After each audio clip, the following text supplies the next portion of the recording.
Hi, guys. Welcome back to Rick Ingraham Talks to Strangers. A lot of crazy things going on, obviously, I assume. Who knows? Maybe there's nothing going on. That's really the exciting part of it all. Welcome back. Thank you for coming back. If you're a first-time listener or viewer, where the fuck have you been? You know what I mean? This is an important podcast. There's probably 2 to 3 million people in Ukraine alone right now listening to this thing. So this is what's keeping people going. We have a stranger. I'm probably going to butcher this last name, but maybe not. Zach Swicky? That's exactly right. Swicky? Yeah. Hell yeah. That's a sweet name. What kind of name is Swicky? I've been told Swiss, but So when I ask for details, there's like no information to be had. So Yeah. it just sounds good. Was it your parents you asked? You said? Yeah, my dad's side, he claims it was Vicky ZV, and then they switched it to SW, but I'm like, Yeah, I who mean, knows? it sounds like that is realistic, but at the same time, Yeah, just you can't sounds trust your cool. parents. Yeah, no. Zvicky would have been pretty awesome. Yeah. But, Europeans get weird and they pronounce their V's like W's anyway. Yes. So, well, thank you for being here, Zach. I Pleasure. appreciate it. I love that you got the Brody Stevens shirt on. Representing. Are you a Brody Stevens fan? Oh, yeah. I mean, I've been fortunate to not have lost a friend or a family member in my entire life that was like close to me. And Devastating. Brody was like, yeah, like for like weeks after, like if I even thought about it, I would just break down and cry. So, Yeah. like, it felt. I mean, he was just so open with his struggles and and also his positive energy. Yeah. So I just felt like a kinship with him, and so yeah, when I come to the comedy store, I like to wear the shirt. So like maybe somebody, if they know him, they'll be like, oh yeah. Hell yeah. Brody. No, I love it. Brody was a great dude and one of my good friends. So we were texting about what time we were starting because someone else canceled or something, and they were trying to start earlier, and they said, your guest will be in a Brody Stevens shirt. Yeah. And I was like, fuck yes. Yeah, I can get down with that. exactly. Well, thank you for being here. You said you live in Oklahoma or you're from Oklahoma? Live, unfortunately. You live there. Yeah. Okay. And why do you live in Oklahoma? And what part of Oklahoma? Oklahoma City. Okay. It's really cheap to live there. Yeah. I'm a wannabe screenwriter. Okay. Why not live here? Because I wouldn't have time to write because I'd be having Working. to work 45 jobs. Yeah, yeah. Yeah. So I have a real nice sitch Nice. back in Oklahoma, and gives me ample time to pursue that. Plenty of time to write. Get to bring my dog to the office. Nice. Pretty nice. What do Yeah. you do professionally there? Okay, I hate talking about it because like for the first time in years, I have a job that does nothing for me like spiritually. Sure. But I just do like, I call it property management, but it's more like inspecting. So like, if we give you a business loan for like $2 million to build a building, we don't just give you we don't give you $2 million cash in the briefcase. Like This is we give bullshit it already. little pieces at a time, and then if you're like, oh, we just put in some we laid the foundation. We spent I'm gonna go make $100K. sure it's there. Yeah. And So then you go in Yeah. there and you go, this doesn't look like 150K. so my mere existence makes me unnecessary because nobody's gonna try to pull shit when I'm Right. around. So Right. makes Because it they very know. boring. Yeah.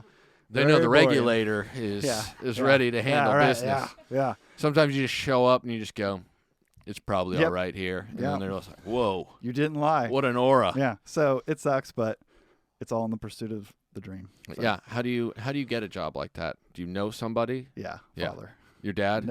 Extreme nepotism.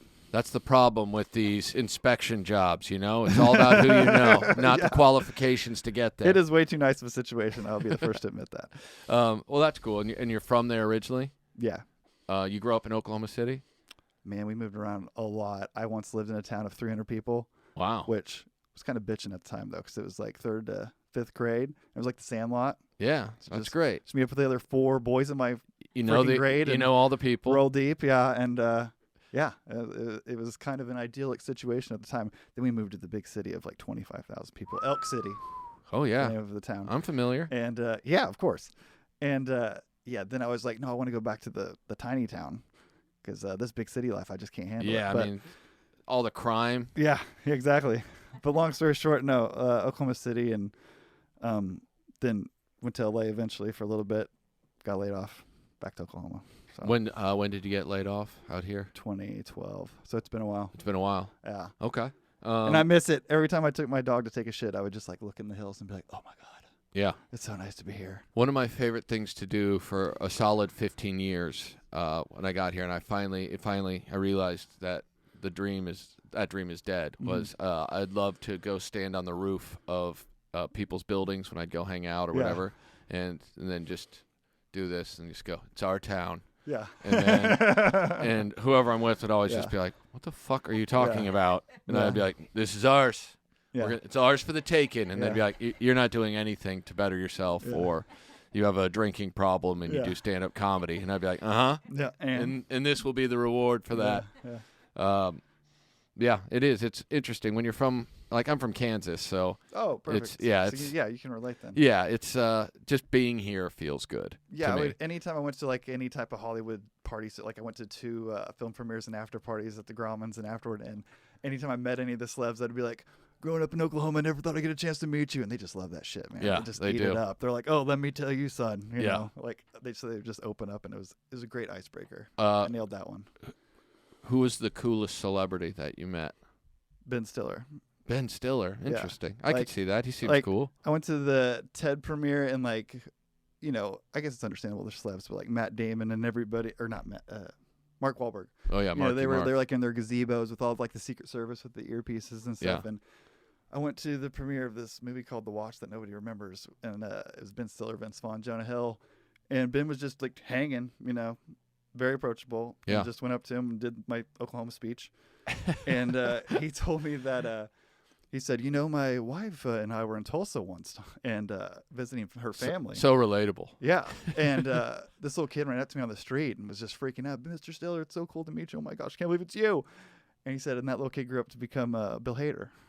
Oh, I wow. was like, oh, that's a cool story. So now I'm stealing somebody else's story, telling you the story. Nice. Well, that's the thing is Ben Stiller refuses to be on this podcast to tell that story. So there you go. You found a way. I just kept saying I need one story about someone you met before they were famous, and he gave me a bunch of attitude. So you must be pretty likable if Stiller was willing to talk to you. For sure.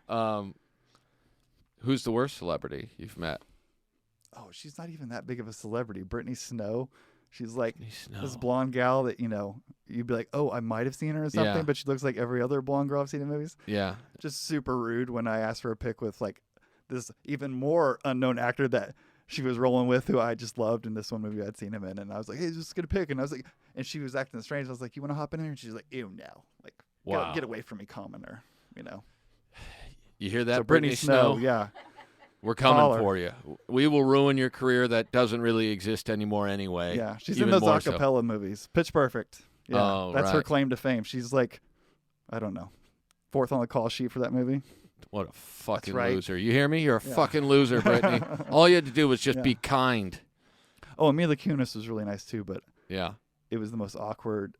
I had never lost the ability to speak before until that moment. Attractive human being. I don't know what got into me. Like she had the Secret Service guy, and I just walked right up, and I was just like, "Hey, I just want to say hi to Mila." That's what you told the Secret Service guy? Yeah, and he was like, brilliant. He was like, "Do you know her? Are you family?" I was like, "No, not at all." And he goes, "Okay." He goes, "I'll wave you over at some point." And so I'm just bottom of the stairs, just waiting, and I'm like, and normally I go through these conversations a million times over before I approach anybody. I've done this already 1,000 times. That's beautiful. Is this how you thought it would turn out? Oh God, no. You know, okay. Yeah. It's always, you never know. And so I go up there, and then he's like, "Okay, here's Mila," you know, and she's just like, "Hi," and then I'm like, "Oh, I did not think this through." Yeah, I should have planned better. I did not have a single thing to say. I thought for sure they wouldn't let me over here. I literally couldn't speak, and it was just like, you know, it was just that cliche. How old are you at this point?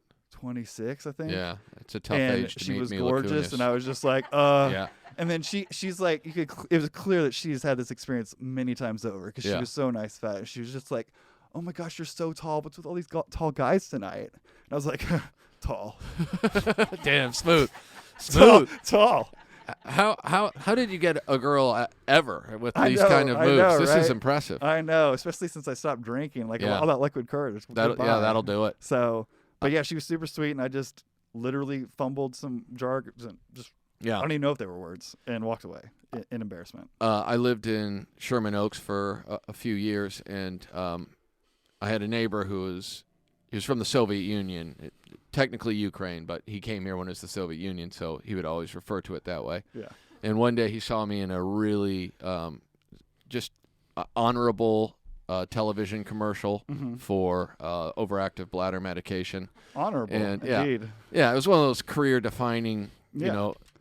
jobs that you get, and so he saw me in it, and sometimes we would see each other when we were walking our dogs, and he goes, "Oh, I saw you on TV," and I go, "Oh yeah, you saw that commercial?" And he was like, "Yeah, your mom has to pee." I go, "Yep, that's right." Yeah. And then he goes, "Yeah, my niece is actress because, so I know how industry is." I'm just like, "Cool, man." Well versed. Yeah, and I'm like, "So is your niece in anything?" And he was like, "Yes, that '70s show." I'm like, "Oh." Shut the hell up. And then he was Mila Kunis's uncle. That's awesome. But like he was just so nonchalant about it. Yeah. Like I thought he'd be like, "Yeah, she was on the She's not episode bad. of Becker." Not the And I'd be bad. like, "Who doesn't love Becker?" Yeah. But no, she was one of the stars of that '70s show. Hey, but don't lie. When you booked that commercial, weren't you stoked out of your mind? I'm You're always like, pumped. you're like, I made it. Every time It's over. I book I a made it. commercial, or even when I would have an audition and get a call back, it'd be like, I did a callback once for it's like I don't think it was hemorrhoid cream, but it was something like that. Oh my God. And I just remember like going to the callback and being like, "This is going to be so embarrassing if I book this." And the other part of me was like, "Health insurance." Yeah. I'm like, yeah, all right. And that was back when it actually paid money to be in the SAG commercial. and and get commercial work. But yeah, I mean, I thought it was pretty cool for a second until he compared me to his niece, and then I was like, "Oh no, that's a better job than I have for sure." A little bit. So you used to be a journalist with MTV. Mm-hmm. What does that mean? When did MTV have journalists? I know that's why I got laid off, because they're like, "Oh wait, we don't care about this music thing." Yeah. So it was like right at the cusp of like completely not giving a shit. They were like on their way out. Yeah. And let me tell you, I wrote about everything from Adele giving birth to like Kid Cudi stop smoking weed, and everything in between. Yeah. So like The important. it was stuff. not the most glamorous. Yeah. At times it was. I mean, I got to cover the X Games. That was dope. Yeah, that's cool. Smoked a joint and watched the X Games and Yeah. got to write about it and got paid. So I mean, that was cool. But typical California work. If you're out there in Middle America. Yeah. You know what they do? They smoke their doobies and do their jobs. And even after they laid me off, they still had the audacity to email me and be like, "Hey, we know it's last minute, it's a Saturday, but rumor has it that Brad Pitt and Angelina Jolie are finally getting married. Would you mind, coming up with something real quick?" And I'm like, "You do realize you let me go, right?" Like it was the weirdest. But of course, the people pleaser me is like, "You got it. I got you."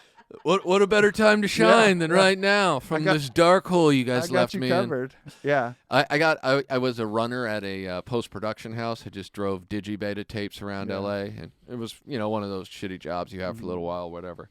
And I got fired probably like 2006 or something like that. Mm-hmm. And about 2009, I started getting text messages from one of the producers that I would occasionally run things for, but one night I was working the late shift as a runner, and at like midnight he needed alcohol and a ride to go pick something up. Of course. And so I'm just like, all right, man, whatever. His name was G-Joe, and G-Joe, beautiful name. Yeah, slick dude, had the slick back hair, was really living the part of producer of TV commercials, whatever it was he did. And then so he's like, "Yeah, can you give me a ride?" I'm like, "Yeah, that's why I'm here." And he's like, "Here's the deal, though. You can't ask what we're going to pick up." I'm like, "Okay." So we get in the car, we're driving. He's like, "I bet you're pretty curious what we're going to get, huh?" And I'm like, "Is it cocaine?" And he's like, "Whoa, how'd you guess that?" Yeah. I go, it's pretty obvious, man. You're one of those intuitive people, right? I put it all together with my looking at you and knowing how you act all the time. Cracked the code. Yeah. Oh, all right. Well, I'm going to need you to take me to this meeting at this bar down in the South Bay. I'm like, all right, what's it called? And he's like, it's called what was it called? The Pelican, or is it some bird? I go, the Dirty Bird. You know it's a strip club? Yeah, I know. Yeah. Wow, I can't believe you know all that. I'm like, yeah, G-Joe. G-Joe. But yeah, 3 years after I got laid off, I got text messages like 5 or 6 of them in a row over an hour. It was like, really need you to roll through, man. Real quick. I go, I don't work there. I always loved you. Yeah, G-Joe, I would do anything for you. But I loved you like a son. You guys fired me a long time ago. I've actually been laid off from another job since you guys laid me off. So I'm not going to run that digi-beta. I'm sorry that you really need it. Yeah. And I go, you probably talked to the manager. Well, they didn't answer. I'm like, that's because everyone knows what you're up to, G-Joe. Yeah.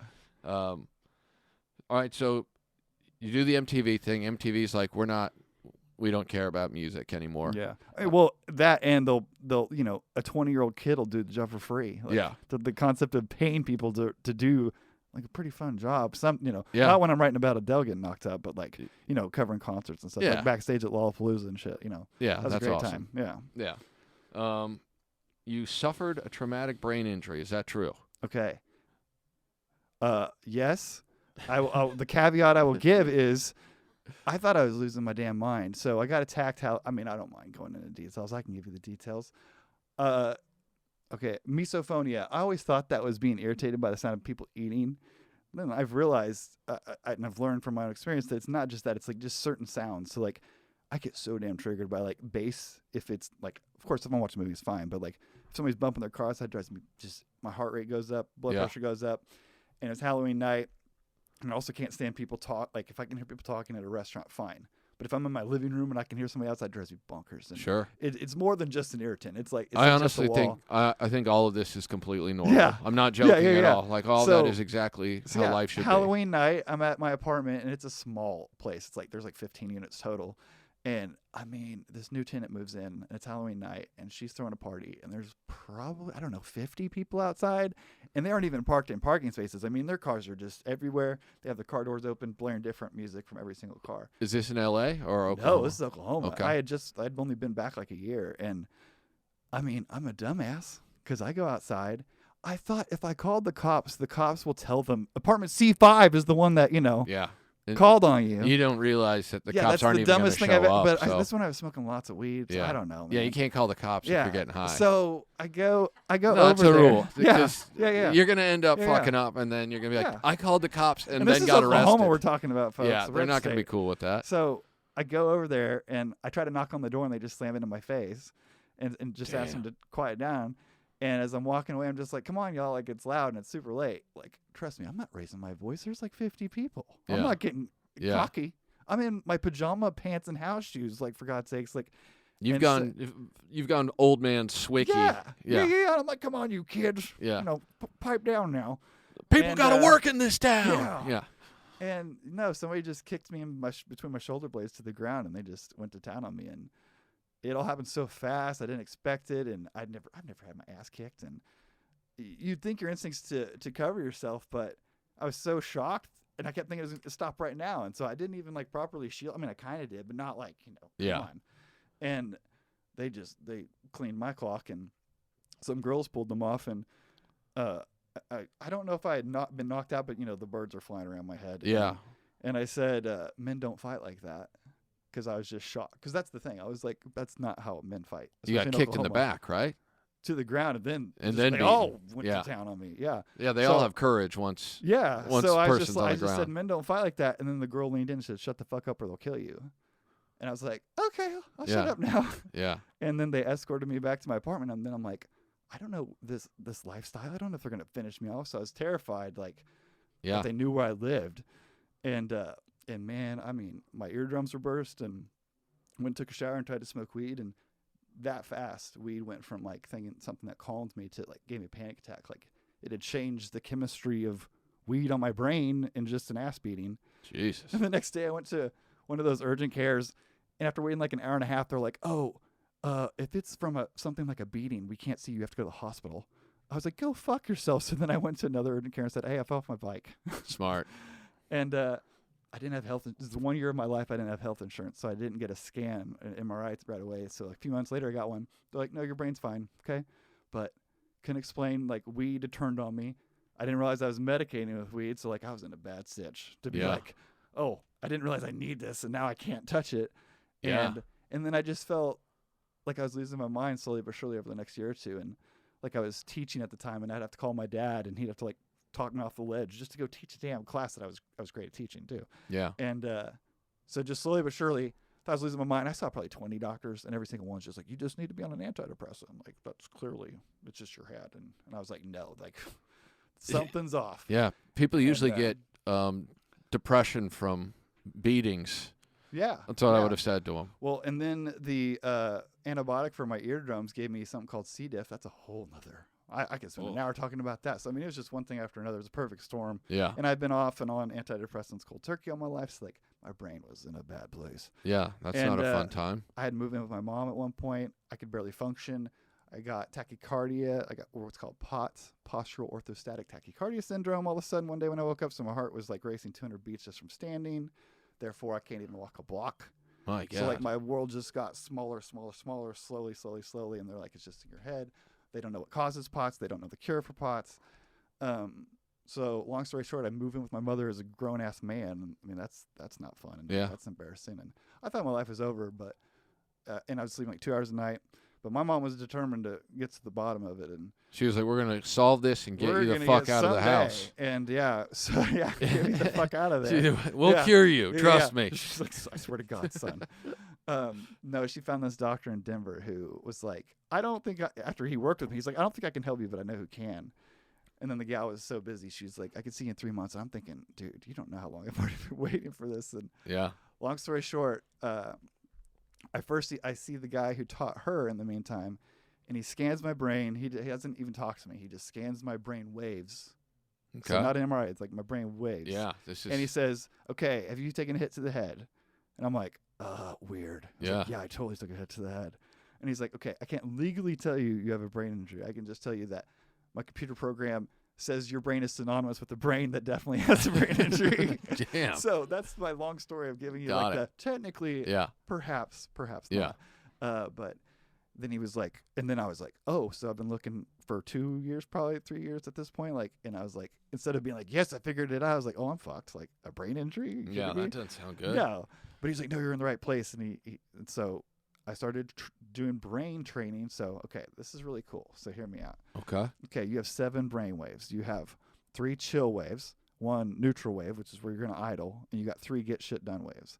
So I had no brakes. I had no chill, and I had too much get shit done. So it's just like having your foot on the gas, no brakes. Right. So they hook your brain up to one of those caps, and it's like, hey, we want you to make some chill waves. And when you do, you're going to watch this screen. Do they actually say that? Or that's... this is the Zach interpretation. That's the Zach. Okay, I was going to say, if I was at a doctor's office, he's like, give us some chill waves, I'd be like, did you get high before this doctor's appointment? Because I did. I think this is my future career. Yeah. Because I'm telling you, in layman's terms. I feel better about it. Yeah, that's what it is. You're talking to me because you know I'm the people. Yeah, exactly. All right, so send the chill waves. You just look at a damn TV screen, okay, and you want your blimp to win the race. There's a bunch of blimps, and you know which one is your blimp.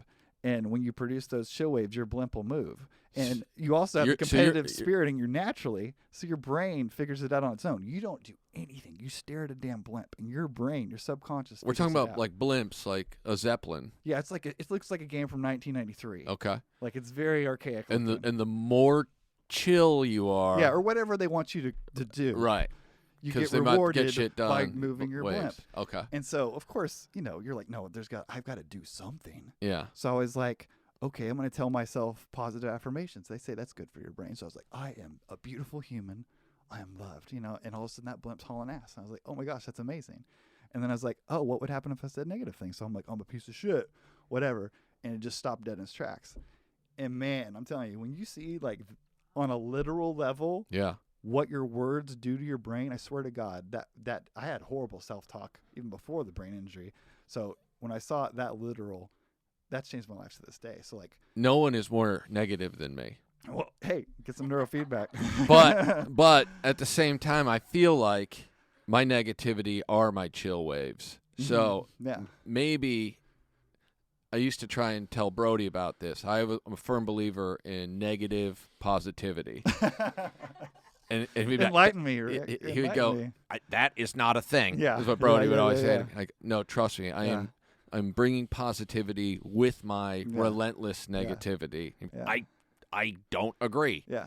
And I would say, no, trust me, it works. But every once in a while, I find a good moment where I'm like, that's a classic case of just classic. Yeah, negative positivity. Yeah. It worked out. Yeah. All right, so now you've stumped me. I know I've gone I geeked out on you pretty hard, but I mean, it changed my life. I'm better than I was before the injury. It not only fixed my brain injury, it's fixed the issues I just had in general before it. The reason I was medicating with pot. So like, and it's natural.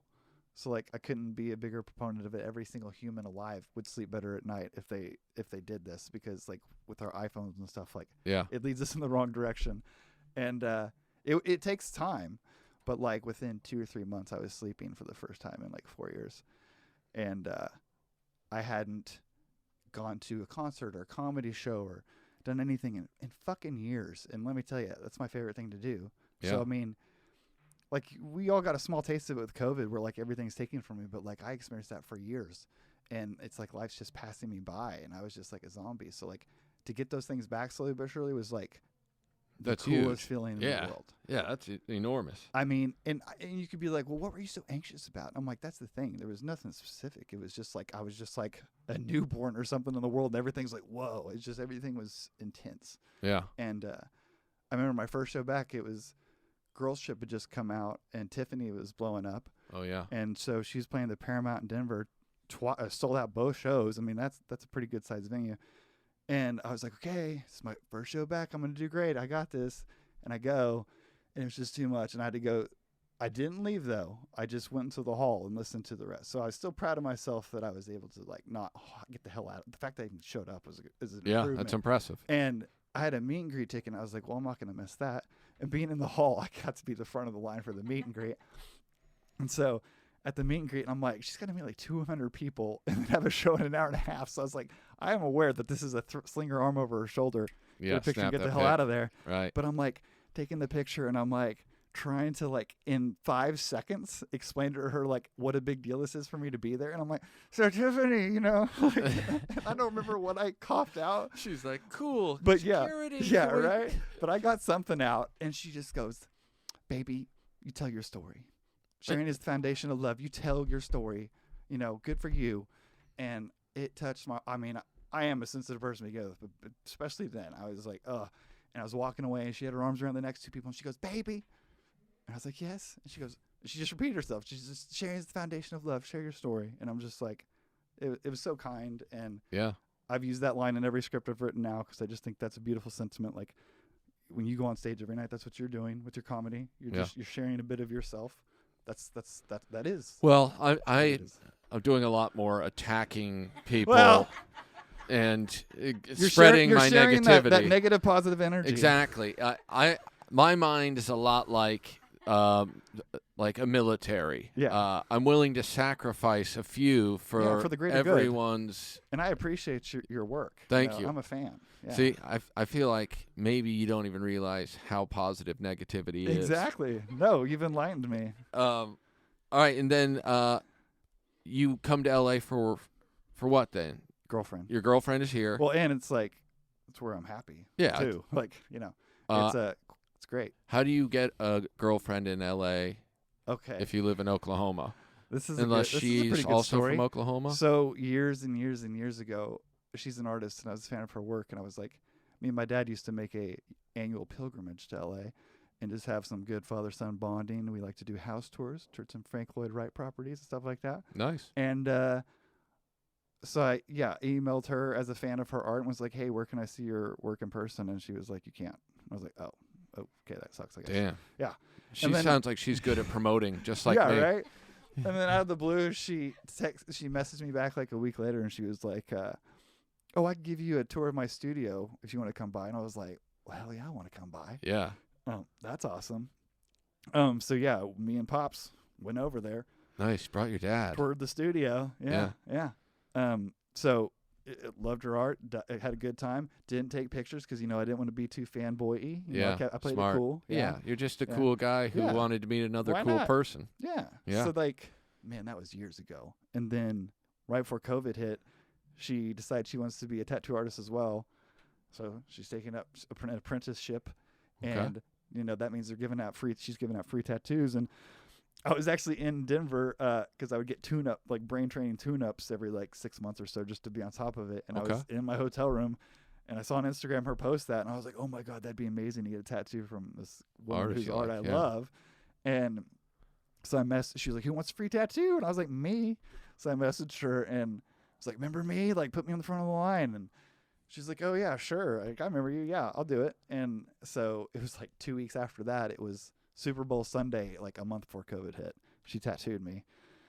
And we had a great time, but like it was nothing romantic. It was just a good, friendly day chatting. And then slowly but surely over Instagram, over the next several months, we just had a good rapport. And it just kind of came out. It was just friendly stuff until just out of nowhere, it just kind of changed one night.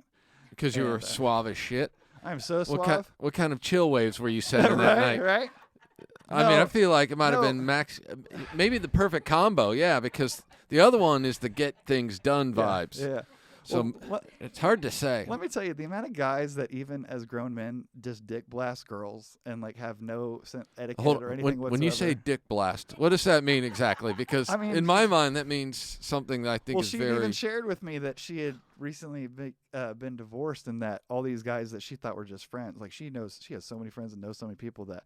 And they'd be like, so I heard that, you're going through divorce. I'm sorry to hear that. I'm here for you anytime. And then, hello, dick. Like, I'll send you a dick while I'm at it if you need a dick to cry on. Got it. Yeah, like, and it just so straight. They're creeping. They make the bar really low. Not that I think I'm not that great. I'm just saying, like, it's insane. So when a guy is, like, not laying on the move, I mean, I live in Oklahoma, and she's this amazing artist. I don't think she's going to date me. Dear God. So, like, that was never really... Of course, I found her attractive and interesting, etc. But like, and she was in her mind, she was like, "Man, what's with that Zach guy? He's not even dick blasting at me." No, that's my point. So she's like, "Surely he's not mysterious." Interested. Yeah, and I would say, you drew her in. She'd say these comments like, "I'm really nervous about dating and like online dating is what everybody does these days." And I was like, "No, that's not for you. She's sensitive and doesn't like dick blasting and." Like, so I was like, I would just say to her. By the way, hashtag dick blasting, guys. Let's get this trending. I'm so excited. I feel like I've been looking for the octandra my whole life. That's one thing that means 8 different things. And I feel like dick blasting might actually be it. Yeah. Because what went through my head when I'm like, is that an actual term? I don't feel like I know that term. That's a very common term Yeah. on the street these days. Yeah, okay. And I haven't been cool for a while, I'm here for dick you, blasting. I appreciate it. Yeah. So it was really kind of nice how it was just this old school organic courtship because it like wasn't intended to be that. So we got to know each other as friends, and man, I do so much better in those situations. Yeah, I so much like historically way better. Yeah, from that approach. That was always my. It makes me so much more comfortable. That was my move as well. Yeah. Because I just had no game ever. Yeah, and, you know what it is? If you don't have the ability to just bullshit someone that you might care about, then it's impossible. Let me tell you, every girl in high school, the more they were into me, the more I thought they weren't into me. And the more they weren't into me, I was like, oh, she wants it. Yeah. She wants some Zach in her life. I can't tell you. She's begging for some Zach in noodle. Her life. Yeah. The amount of times in high school I thought to myself, man, she wants it. Yeah. There was probably 50, 60 times I thought that, and none of them were actually true. Yeah. Never once was anyone like, I really want it. I hope Rick gives it to me. In ceramics class in the kiln room, girl drops trow to show me her thong. She's like, what do you think of that? And I'm like, cool. Yeah. Like, didn't think, oh, that's not romantic. Yeah. No, she's just being a bro. Like, she's like, you might like this, but I didn't think anything of it. She's being a bro. No. Didn't yeah, occur to she me. showed me her thong in class today because we're bros. Yeah, because she knew I would appreciate it, and that was it. Like, but no, she's not interested. I mean, that's what I'm saying. Like, Zach, you were out there friend zoning chicks. I you know. didn't even know it. I know. And then the last day of that wow. semester, she wrote me this letter and was like, I hope you have fun with your friend Kevin this summer. Like, call me sometime. And I'd told her that I had thought her name was Lindsay for a year, and her name is Lauren. And so she wrote Lindsay and crossed it out, and I put Lauren and put call me. Did I call her? No. Because I was like, she's out of my league. She's not interested in me. I did the same thing with my now wife. She, I met her here, and then I was like, yeah, we should hang out sometime. And she was like, yeah. And then I'm like, can I get your phone number? And she's like, yeah. And she gave it to me, and then never called. I didn't call her. Yeah, there you go. So I was like, she's hot, and she's gonna friend zone me, and I don't want to deal with the hot chick that I think is cool liking some douchebag comic. Yeah. And then she came back like a week later, and she was like, you never called me. And I'm like, you really wanted me to call you? Oh, that's what you wanted? Yeah, when you like, said that's to call cool. Me? Yeah. And she's like, I gave you my number. I'm like, yeah, lots of people give me numbers. You don't call them. Yeah. She's like, all right, well, you should call me. And I'm like, oh, okay.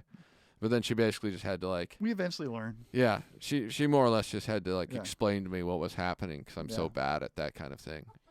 Well, we would be like, talking. Oh, so we're all right. So this is like a date. Yeah. She's like, yeah. What do you think this is? Yeah. I don't know. Do I kiss you now? Yeah. Yeah.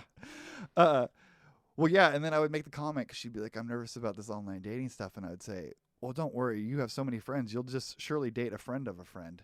And she would get real quiet and clearly upset when I would say this. Yeah. And then, so eventually I did pull my head out of my ass and was like, oh, she's upset because she's like, no, dummy, I want to date you. And Yeah.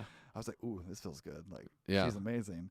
I cannot believe this is happening. And she had an art show coming up out of town that hell, even if we weren't dating or talking, I would have attended. I'd have driven out there to attend, and we met up there and been a year and a half now. Nice, man. Yeah. That's beautiful. Congrats. Helps make COVID more tolerable. let me Yeah, tell for ya. sure.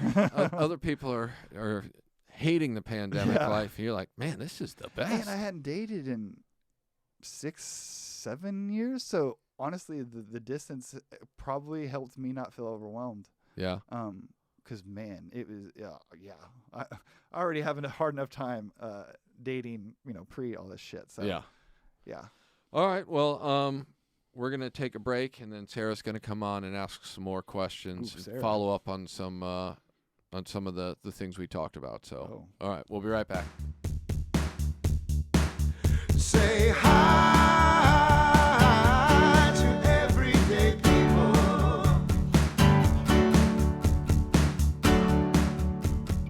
All right, guys, we are back. Winks gave us the go-ahead. Things are running smooth, and Winks is in the house. Sarah Aswell is here. Sarah, welcome. Thank you. How's life? It's good. Yeah. Yeah. All right. You have questions for Zach? Yes, I do. Well, first, I'd like to say I like that you call bodyguards the Secret Service. Yep. Yeah. Yeah. It wasn't until the second time I heard it, I was like, Secret Service. Yeah. Well, The they earpiece. They didn't just. Yeah, they also had the outfit. Yeah. They looked very Secret Service-y. Very suave. Yeah. For sure. Okay, I'm curious because I'm born and raised in LA. What is cheap in Oklahoma? What is an apartment cost? Oh dear God! Like, for one thing, our gas is gonna be half the price whatever y'all are paying. That's for damn sure. I think right now it's It was like $2.69. Wow. Price has Can we gone up import there. it? Yeah. Let's just get a truck. But like my apartment is We'll have a union of some sort. is incredible. Like it is. Here it would probably cost like I don't know $8,000, $10,000 a month, and there it costs $1,200. Okay. And I mean it's 2-bedroom, 2.5 bathroom, 2-car garage, vaulted ceilings, washer dryer. Nice. I mean Wow. it is, and it's a badass pad. It just looks cool. So yeah, That's awesome. For 1,200, that's and a I mean steal. it's nice. Yeah. So like, but if you wanted to slum it up, I mean, you could spend $500 and have a freaking apartment. So like, yeah, cost of living cheap, Yeah. Yeah. cheap, and I get paid way too much for how easy my job is, and I get a free office to write in. Regulate. You're a regulator, Yeah, dude. Let's yeah, not act like yeah. you don't Yeah. go to work every day Yeah, and so- fucking handle business. But like I said, if I lived in LA, I mean, I wouldn't have any free time. Yeah. So even though I'd Right. be where I'm happier, I wouldn't have any time to spare. So. Mm. And this whole screenwriting aspiration, I'm fully aware that there's more, if I have an easier chance getting in the NFL, but Why not both? At least yeah, try right? both. I'll be the Yeah. first. Yeah. Tarantino said if you love movies enough, you have at least one good one in you. So it's like I'll knock one out at some point at least. It'll Nice. happen. And how much time do you spend in LA? We see each other every 6 weeks like clockwork. So sometimes I double up and come here, but I mean several times, lots. Every 6 weeks to every 10, 12 weeks if she comes visits me in Oklahoma. The dream. See the sights Yeah. in Oklahoma. She just wants to see that pad we were just Yeah. hearing about. So Yeah, right. yeah. Yeah. What was your Oklahoma speech you mentioned? It sounded like a thing, and you seemed to understand it, and I didn't. Just You about. said you gave someone your Oklahoma speech about just being from Oh, Oklahoma. yeah. My opener was, I never thought I'd get to meet, somebody like your stature, coming from Oklahoma. I And they see. just ate it up. I mean, Okay. and like I met Edward Norton once, and he just filmed in Oklahoma, and with Tim Blake Nelson, who's from Tulsa, and he was like, oh man, yeah, hung out with Wayne Coyne from Flaming Lips, Yeah. it's surprising how much people just love that shit, Yeah. and they're just like, oh, small town boy, let me tell you a couple things. They just like knowing that the people out there Yeah. in real America Yeah. still love them. yeah, exactly. Especially if they're like, you not- still ride horses? they're not peaking. Yeah. Yeah, Like if they're like, my best movies were like 5-6 years ago. Yeah. They're like, oh, I'm still relevant. This Yeah, people. yeah. I remember going to I think we were somewhere in Texas, Brownville, Texas, or something, with Pauly Shore, and oh, God. the Pauly. the people still acted like Son-in-Law had just come out, Yeah. like loving it. No, that sounds like And I'm just like, Oklahoma. whoa, these people are Yeah. really into Yeah, it. yeah. Yeah, A god there. yeah. Yeah. Yeah. So you said you were teaching at the time. Back in the day, what were you teaching? What did you teach? So after I got laid off and moved back home, I started working at the bank. So I have lots of history working in banking in one capacity to another because that's my dad's career. And back I got engaged. That's the other thing about Oklahoma. You get engaged at like 18. So I'd gotten engaged, was heading down the wrong path, and that is like the normal boring life and job. And shit, what did you just ask me? What did you teach? Oh, what did I teach? So anyways, I started working at the bank again, and then the lady who was my coworker when I moved to LA was now my boss, and oh my God, it was hell. She wielded that power away, like it made my life miserable. So I just quit pretty damn quick because I was like, couldn't take it. Yeah. And I applied at the manager of Flaming Lips and started a music college, like music for not just musicians but music business students. Okay. And so I applied to teach there. Was shocked as hell when they hired me. But all this random useless knowledge I had accumulated my entire fucking life, like I finally got to use it. So like I was a damn good teacher there. And it was a 3-hour music business lecture course. And I loved it, and the students loved me. And I mean, it really was a good situation, but it still didn't fulfill me all the way. So like, even though I did love it and stuff, it just wasn't quite enough.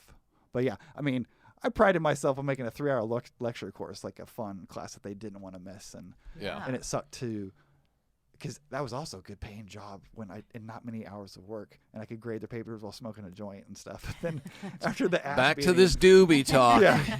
But after the ass beating, I just couldn't do it anymore. Like it slowly slipped away from me, where to the point I was like, I just can't do this, y'all. Like, which Do sucked. you think the way that you interpreted weed after that, do you think it was because weed makes you so in tune, and if your body was Oh, I can tell you exactly, state of- because I learned so much about that cool. neurofeedback. So like, weed increases the shit out of your chill waves, which Hell is yeah. why lots of people are huge assholes if they're potheads and then they sober up. Like they're crabby as fuck because they're used to they're used to being so chill all the time that like the smallest inconvenience just turns them into an asshole. That happened to me. Yeah.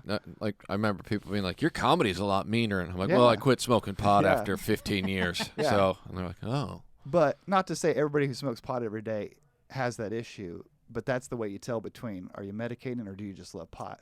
Seth Rogen claims that he can quit smoking for a month to go film a movie and has not an issue. So I would say he's not medicating, he just loves the shit out of pot. yeah." That was what I would say is the difference.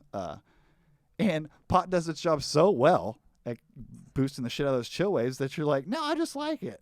And then you stop smoking and you're like, oh my God, I'm in a 100-foot hole. Yeah. Like, I can't see the light. This is bad. It does its job too well. It's way too effective. I don't think reality is for me. Yeah, right? Yeah. Yeah. So it did. That's what I remember thinking. I remember like a week out of not smoking, and I just smoked so consistently for so long. I Yeah. just remember being like, you know what? I think maybe I'm supposed to be an angry, unhappy person. Right. I think that's what this is. Well, and I would always say I'm more myself Yeah. on smoking pot. And I kind of was in a way, but not really in a healthy way. Yeah. In a, it was the version of bootstrapping it yourself kinda you way. wanted to be, but you were using Yeah. a substance. Yeah. together. So let me You tell just put your guard down.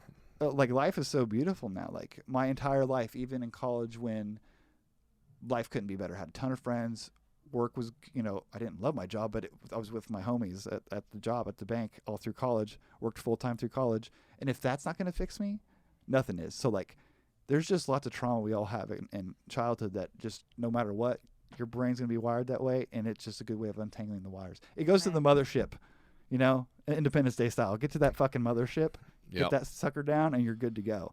So like, I respect a good Independence Day reference, yeah, by the way. That's an analogy film. I understand 100%. Great film. Get the It's- mothership. I will watch it no matter what, if I'm flipping through channels and I Yep. see Independence Day, I Yeah. go, fucking, let's see what Goldblum could do. Randy Quaid takes Yeah. one for the team. Unbelievable. Very It's by ballsy. far the most honor Yeah. he has ever had in Yeah. any movie or life moment. Nothing personal, Randy. I'm sure you're Nothing. probably a big listener. Yeah. Get on here, stranger.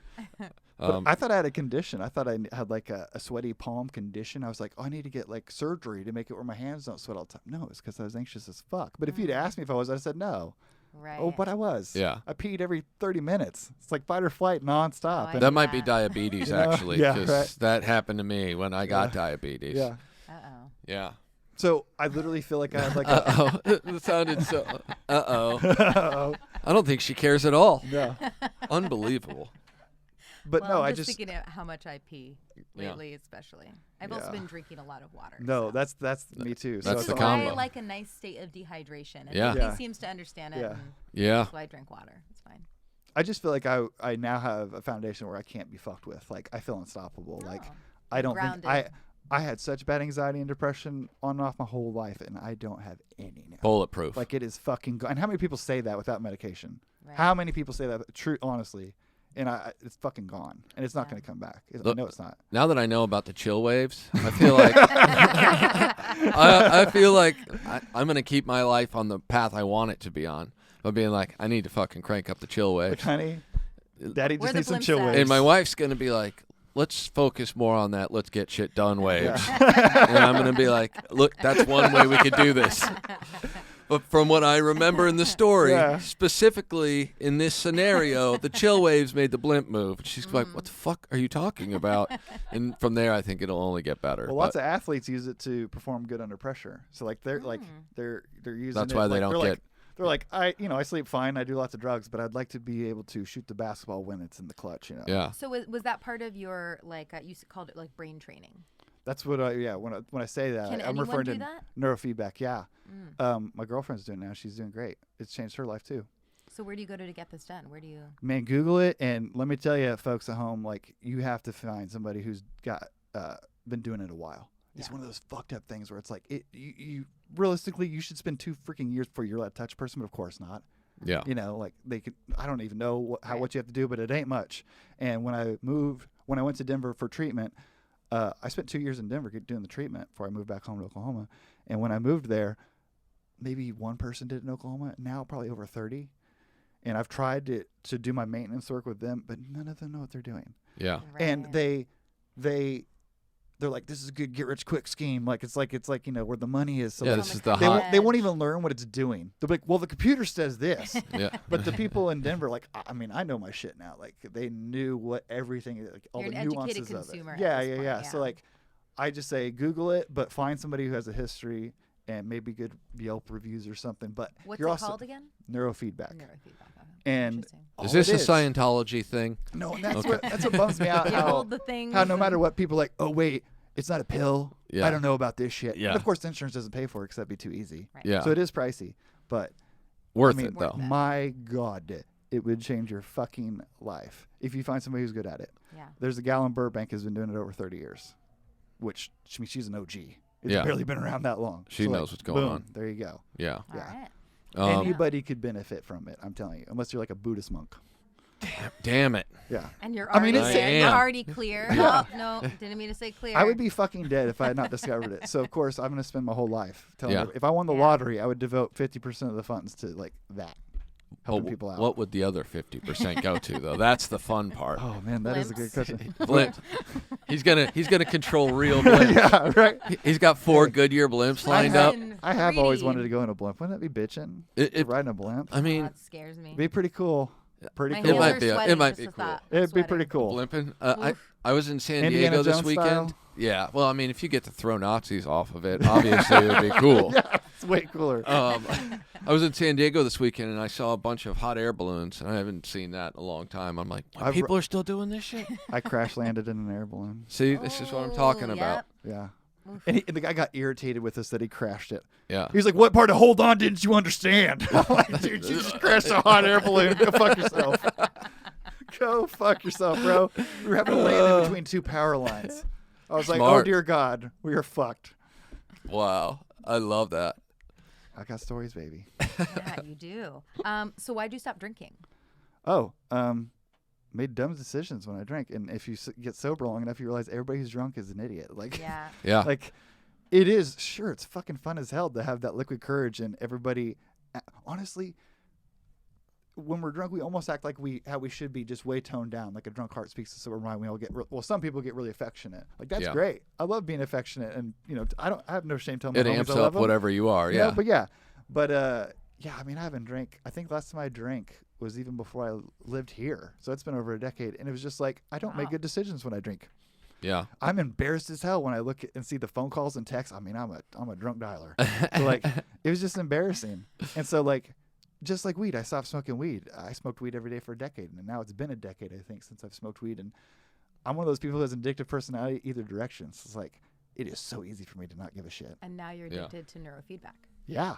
Yeah. But it's helpful. So. Yeah. And I It's feel a like good I thing feel to like be being addicted to. sober is so in right now. I don't know It's what's with cool. the sober movement, Yeah. but like I see it all the time. Well, what makes it cool is that everybody on Earth just got blasted for a year because Yeah. of COVID. Oh yeah, true that. So True it's that. just like, how are we all getting through this? And Yeah. someone's like, Yeah. we get wasted every day, and they're like, oh yeah, Yeah. us too. Yeah. Well, That's it is alarming when you look at like what they consider like binge drinking, right? And I think it's like more than 5 drinks for a woman. And it's like, do you know how many times me and my friends have gone out and had way more than that? And Yeah. like, but that's a cultural. We get it. You're social thing. cool. It's- no, Yeah. it's not good. Like it'd be Yeah. so much easier. Well, that's to the other just thing. have I one never or drank two, and but- drove. I never drank and drove, but if I knew that I had a ride or something, I'd get blackout drunk every single time. Yeah. So that too. It's just Uber- bad. I I made drink- the Not adult good, right? decision to be like, this Yeah. is bad news. Dude, is not for me. I used to drink so much here specifically that I just moved 2 blocks away so that I wouldn't get a DUI. I was just like, I'm just gonna get an apartment next to the Yeah. Comedy Store, and I literally just like right down the hill, 1 block, lived right off Fountain, and people would be like, "Man, do you need a ride home?" I'm like, "Nope, Yeah. I'm gonna cross the street, hopefully not get hit by a car, Yeah. and then I'm basically home." Was any But- part of it like nerves? Like performing, doing stand up? It relax you. Yeah, I mean, sure. it might have. Some of it might have been. I was still pretty new into at least being okay at comedy. So Well, and as a fan of that damn 2 drink minimum, I went to a show in New York once, and like me and my friend went for the weekend, and that like on the way home, he goes, "Man, that was so hilarious when that comedian was ripping into you." I was like, "What are you talking about?" And he goes, "You were laughing your fucking ass off," and he was like, "I'd be so flattered right now, but you were fucking wasted, bro." And I was like, "I don't even remember that. No That's exciting. recollection of that. I was a at all." part of the show. Yeah, yeah. So there you go. In a nutshell, boom. Yeah, I would definitely get blackout drunk a couple times a month, and so at the end of the night at the Comedy Store back then, Don Barris and Brody Stevens would play in a band. Oh, It was- wow. It was all lip syncing. So they had like probably 10 songs or something that they would play just on a CD. Yeah. And Don and With 2 or like Guitar Hero guitars, Yeah, right? yeah, that's Tebow right. was in it, right? yeah, Tebow was in the Yeah. group for a while, and Brody would chair drum, Yeah. and it was just amusing. There'd be like 4 people in the crowd, and Woo! probably 7 or 8 comics, all hammered, just Yeah. sitting in the back, just encouraging this tomfoolery. Yeah. And one night, I remember going on stage, and then that's the last thing I remember. And I wake up the next day, and I am covered in bruises, and I'm like, man, I don't even remember getting home. What the fuck happened to me? I have an enormous bruise all the way down my rib cage, and no recollection. Just like, I know I was gonna dance with Barris Kennedy Overdrive. Yeah. And that's all I remember. Yeah. And then I get up here the next day, and I'm like, how's it going? Somebody goes, have a good time last night? I'm like, I guess. Honestly, I don't remember, but I have a bunch of bruises. And Yeah. they're like, yeah, just ask Don when he gets here. So Yeah. maybe 2 hours later, Don shows up, and he's like, oh, man, I got to show you these pictures. Yeah. And one's like me standing on stage, and then the next one is me pointing at an empty section of the crowd, and then the next one is me in the air, and then the next one is me smashing into tables and chairs, and then just me on the ground.